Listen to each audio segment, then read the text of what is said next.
Elizabeth Holmes was the puppet master behind a $9 billion fraud. Not only did she connive and sweet-talk investors out of billions, she convinced them to shower her with more money than most countries' entire economies with what is probably the dumbest lie in history. Her pitch? An empty box. Yep, you heard that right. A box full of air that was supposed to solve half the world's medical problems. And we all fell for it. Hook, line, and sinker.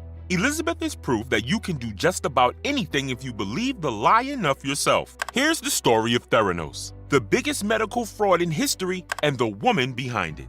Elizabeth grew up on the lap of deceit. Her father was Christian Rasmus, the vice president of Enron. Oh, yes, her father was one of the people that orchestrated one of the largest investment frauds of the 2000s. The operation he was a part of stole a few billion too. So he must have been awfully proud when his daughter would later end up doing the same thing, only in a different sector. Let's just say that little Elizabeth knew luxury, and according to her worldview, the only way to live a life of opulence was to take it from others. And what better way to do that than in an industry where the sick and dying are always milked for everything they have?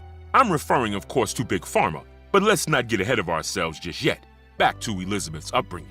For a second there, it looked like she was going to go a different route than her father. She studied chemical engineering at Stanford University, but after a year, she realized that she wasn't cut out to apply elbow grease to be successful.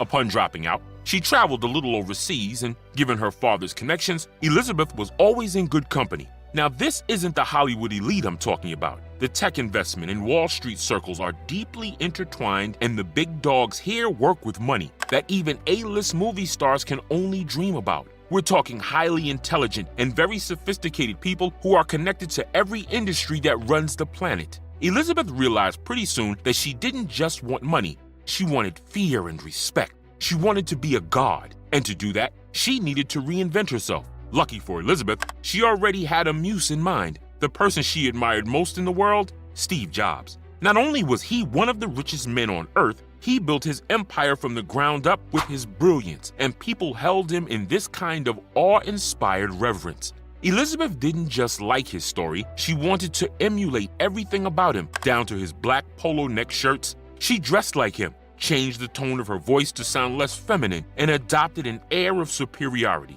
Gone was the timid, skinny 19-year-old Stanford freshman, and in her place was a genius so advanced that not even one of the greatest universities on the planet could contain her revolutionary ideas. And coming along for this new persona was a man called Sunny Balwani, a former Microsoft employee and world-class liar himself. Sunny, still to this day, maintains that the thousands of lines of code he wrote for Microsoft in their early days is the reason for the company's success, though good luck finding any proof of that. By all accounts, he was only ever a low-level desk jockey, but then again, birds of a feather flock together, do they not? Sunny might have been 19 years older than his 19-year-old girlfriend, but they were so equally convoluted that I'm not surprised they ended up together at all. The pair didn't get their foot in the door immediately, though. It took a few tries before one of their scams took hold. Elizabeth came back to the US just shy of her 20th birthday and used all of her tuition money to fund a startup in the healthcare industry. The company went under in just a few months because there was barely a plan behind it to sell investors on. Elizabeth decided that the lie needed to be grander and larger in order to work, and her new persona was going to need refining if she was going to talk others into putting money behind it. She called the new startup Real-Time Cures and went back to the world of academia to convince professors to put their brains behind developing technology that could test multiple conditions and diseases with a single drop of blood. Every one of them told her that it was impossible. At the time, and still to this day, this kind of technology falls in the realm of science fiction. We just don't have the engineering to make it happen yet. Besides, the sheer amount of money needed to fund such an idea would be a complete waste of resources for a machine that simply couldn't happen yet. Enter Professor Channing Robertson, the Dean of Engineering at Stanford. Robertson didn't jump on the bandwagon because he believed any of Elizabeth's pitches. He jumped in because he saw it for what it truly was, a complete fabrication, and a lucrative one at that. But with Channing, she finally had an academic to bolster her idea's validity. Together, with Sunny cheering them on in the background, they stepped into the world of venture capitalism. Sunny's position was intentionally out of the limelight because, let's face it, even in 2004, people would have been critical of a 19-year-old dating a 40-year-old. For 3 more years, the three of them attended meetings to convince investors into buying into the idea that the technology to turn a single drop of blood into an endless well of diagnostic capabilities was just around the corner. Every bit of engineering was already here. They just needed enough money to bring it all together. Elizabeth was the star of the show with her deep voice. Her absolute belief that this was possible made anyone who listened to her feel like they were simply monkeys who couldn't possibly grasp the ingenuity that a genius of such a high IQ that even Stanford couldn't teach her anything saw inside her brilliant brain. They even started to call her the female Steve Jobs after the very hero she modeled herself after. Elizabeth Holmes was brilliant, so brilliant that she was going to change the world. By the end of 2007, Elizabeth, her CEO Channing, and Sonny had talked their way into $100 million, and now the scam had enough fuel to really start chugging. They renamed their company Theranos by combining the words therapy and diagnosis to reflect the company's mission of revolutionizing medical testing by creating a machine that could diagnose over 240 conditions, ranging from herpes to detecting cholesterol and cancer markers using only a single drop of blood. They had the warehouses, they had the prototypes, and they had the labs, and they were throwing millions more into hiring the brightest scientists and engineers to get this ridiculous idea on the market. Naturally, she knew that no wonder team could possibly get the idea to work, so before they even got started, she concocted a plan based off another ploy her hero, Steve Jobs, was known for. In order to boost production, he'd hire competing teams and offer the winning team outrageous incentives if they won. Only Elizabeth didn't do it to boost production. She did it to encourage teams to be as secretive as possible about their lack of progress. Not only did it keep their lab's inability to make the technology work out of the media, the teams were willing to work ridiculous hours and put in all of their energy to produce at least something to show for their time. With the labs up and running and the money rolling in, everything looked so official that Pfizer allocated a department to run tests on human patients. When none of the tests could be done sufficiently, Elizabeth simply doctored the reports to make it look like they caught all sorts of conditions and spot-on diagnosis. Completely fabricated results, possible because the test subjects' personal records were available to her. Pfizer was ecstatic and willing to add a few $100 million more to the Theranos pot. When it came down to finalizing the funding, Elizabeth's chief financial editor caught on to the fact that documents were being falsified. He did the right thing and confronted Elizabeth, but she fired him on the spot and never hired someone else to fill his place for the company ever again.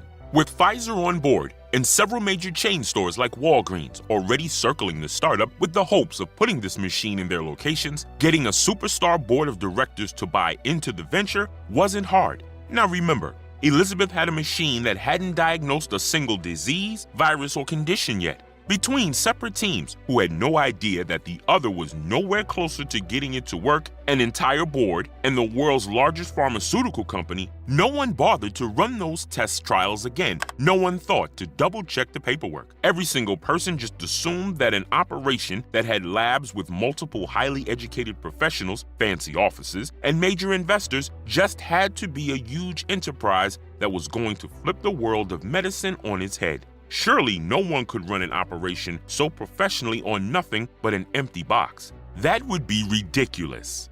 The box was named Edison, and it was the size of a small microwave oven. You placed your finger in it, felt a small prick, and from that drop of blood, this magical doodad ran it through some scanning contraption inside, and that was then sent through to her labs, with the power of the internet, of course, and from what was essentially an email, the Theranos labs would diagnose you in just a few hours. I wish I was joking, but this really is the crock of absolute hokum that the world believed Theranos was capable of. But why wouldn't they? When this bogus Star Wars level tech hit the market in 2014 with a good-looking, deep-voiced genius like the world had never seen before leading the charge, everyone ate it up, and they couldn't get enough of the pioneer that made it happen. Elizabeth was on the cover of every magazine. She spoke at sold-out lectures and countless people scrambled to buy stocks. But if a junk machine was already in every Walgreens in the country, how were people not aware that it was totally bogus? For one, the machine didn't take a single drop of blood. It took a whole vial from patients. And next to every machine,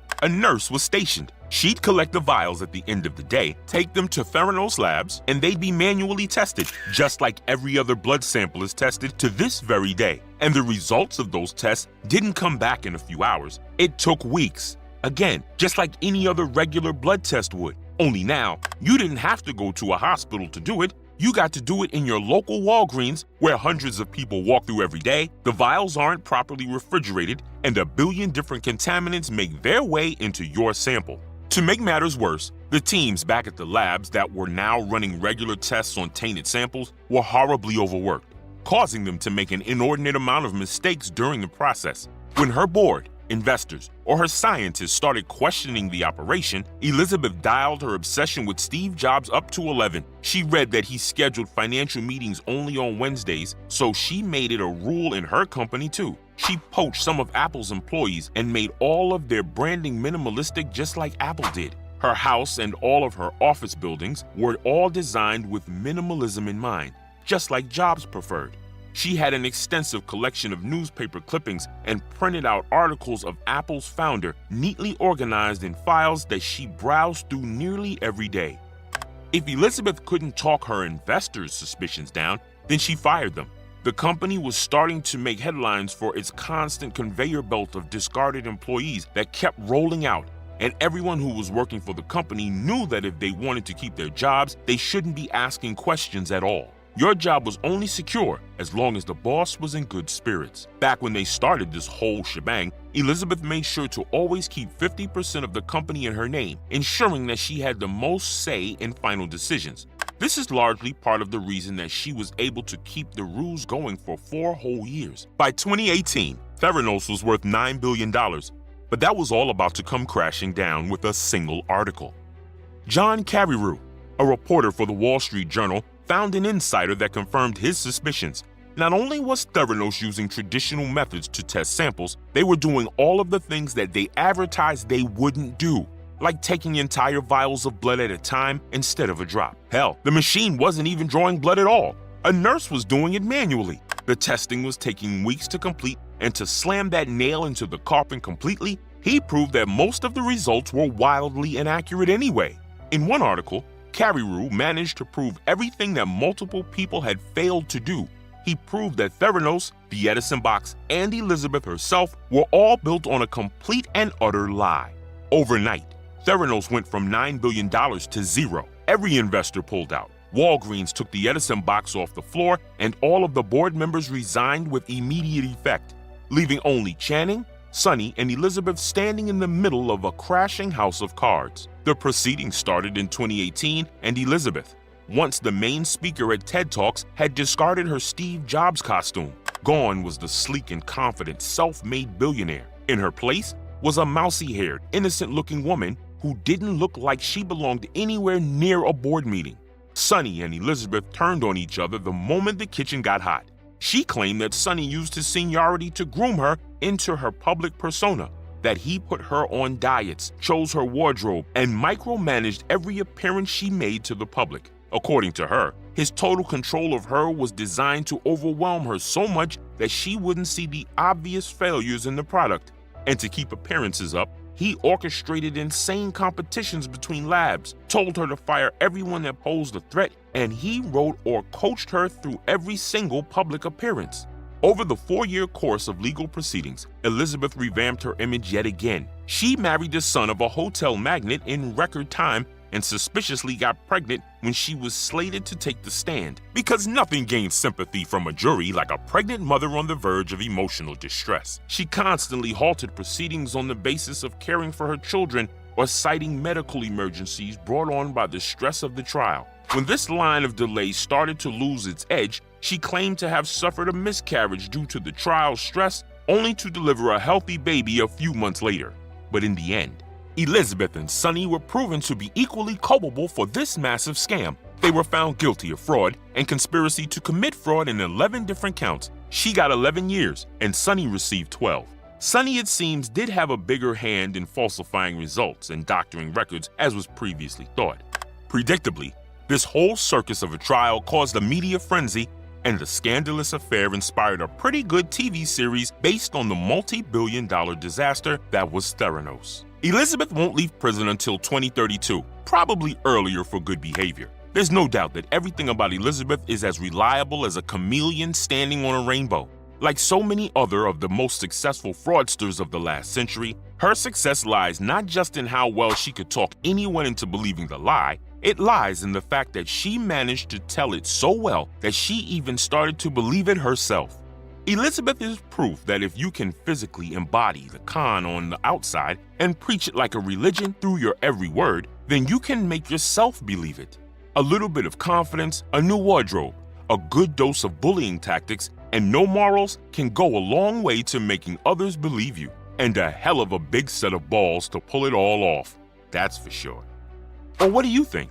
Was Elizabeth just a doe-eyed optimist that truly believed she could change the world, led astray by a predatory older man who was pulling the strings all along? Tell me your theories down in the comments, and while you're there, take a second to like and subscribe so you don't miss out on any new uploads. I'll see you in the next one. Cheers.